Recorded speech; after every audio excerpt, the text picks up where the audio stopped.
हमारे मुआशरे का एक अजीब उसूल है, जरा गौर से सुनिए। अगर आपका लड़का सिगरेट पीता है तो लोग कहते हैं कोई बात नहीं, अभी बच्चा है, सुधर जाएगा। अगर वो नमाज नहीं पढ़ता, अरे अभी उम्र ही क्या है, पढ़ लेगा। लेकिन अगर गलती से उसने घर में कह दिया अबू मुझे फला लड़की पसंद है, मैं उससे निकाह करना चाहता हूँ, तो भाई साहब पूरे खानदान में ऐसा भूचाल आता है जैसे कयामत आ गई।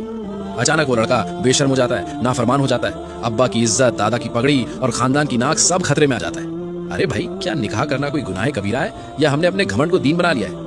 अब जरा जज्बात साइड में रखिए और हकीकत सुनिए। आज हम जिस चीज को फॉलो कर रहे हैं वो इस्लाम नहीं है, वो कल्चर है, वो हमारे बाप दादाओं के बनाए हुए रिवाज है। इस्लाम तो वो दीन है जिसने सबसे पहले औरतों को अपना हमसफर चुनने का हक दिया। लेकिन हमारी सोसाइटी का मसला ये है कि हम अल्लाह से ज्यादा बिरादरी से डरते हैं। हमें डर इस बात का नहीं है कि कयामत के दिन अल्लाह क्या पूछेगा, हमें डर इस बात का है कि शादी में फूफा जी क्या कहेंगे, पड़ोसी क्या कहेंगे। याद रखिए, हमने कुरान को ताक पर रख दिया है और लोग क्या कहेंगे को अपना खुदा बना लिया है, और यही हमारी बर्बादी की जड़ है। अगर आपको लगता है कि अपनी पसंद का इजहार करना कोई बेशर्मी है, तो जरा हदीस की किताबों को खोल कर देखिए। खुद उम्मुल मोमिनीन हजरत खदीजा रज़ियल्लाहु अन्हा ने नबी सल्लल्लाहु अलैहि वसल्लम के अखलाक और किरदार को पसंद किया और खुद निकाह का पैगाम भेजा।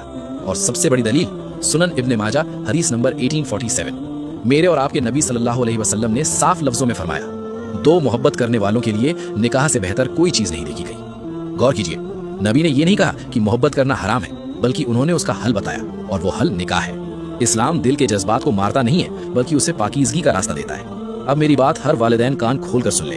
कयामत के दिन हशर के मैदान में आपकी बिरादरी, आपकी जाति और आपके रिश्तेदार आपको बचाने नहीं आएंगे। वहाँ सिर्फ आपके आमाल देखे जाएंगे।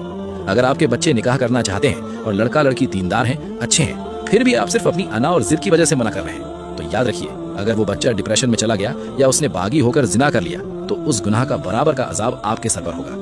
आप हलाल को मुश्किल बनाकर खुद अपने बच्चों के लिए हराम का दरवाजा खोल रहे हैं। अंत में एक जरूरी बात नौजवान लड़के और लड़कियों के लिए भी, पेरेंट्स की गलती अपनी जगह है, लेकिन इसका मतलब ये नहीं कि आपको खुली छूट मिल गई है। इस्लाम ने अगर पसंद की इजाजत दी है तो उसके कुछ हुदूद भी तय किए हैं।